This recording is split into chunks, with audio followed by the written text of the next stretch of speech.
வழிபாடுகளில் பௌர்ணமி வழிபாடு மிக மிக விசேஷம். பௌர்ணமியில் விரதம் இருந்து கோயிலுக்கு சென்று சுவாமி தரிசனம் செய்வதும் கிரிவலம் வருவதும் நம்ப முடியாத பலன்களை கொடுக்கும். இதனால் மனத்தெளிவு உண்டாகி சிந்தனை மேலோங்கும், எண்ணம் ஈடேறும்.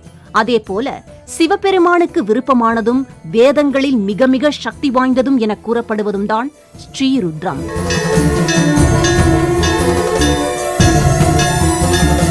சூட்சுமம் ஆனது சிவய நம, ஸ்தூலமும் ஆனது நம. ஸ்ரீருத்ரம் எங்கு ஒலிக்கப்படுகிறதோ அந்த இடத்தில் உள்ள காற்றில் பரவி வளிமண்டலம் தூய்மை அடைவதோடு அங்கிருக்கும் தீய சக்திகளையும் அசுபங்களையும் அழிக்கும் வல்லமை கொண்டது என்று கூறப்படுகிறது.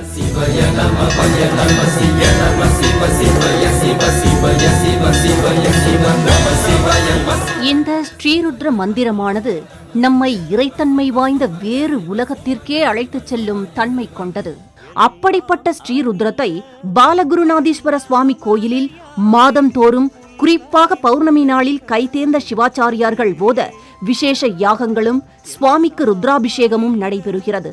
ஏராளமான பக்தர்கள் இந்த பௌர்ணமி வழிபாட்டில் கலந்து கொள்வதோடு கிரிவலம் வந்து வழிபட்டு மிக நல்ல பயன் பெறுகிறார்கள்.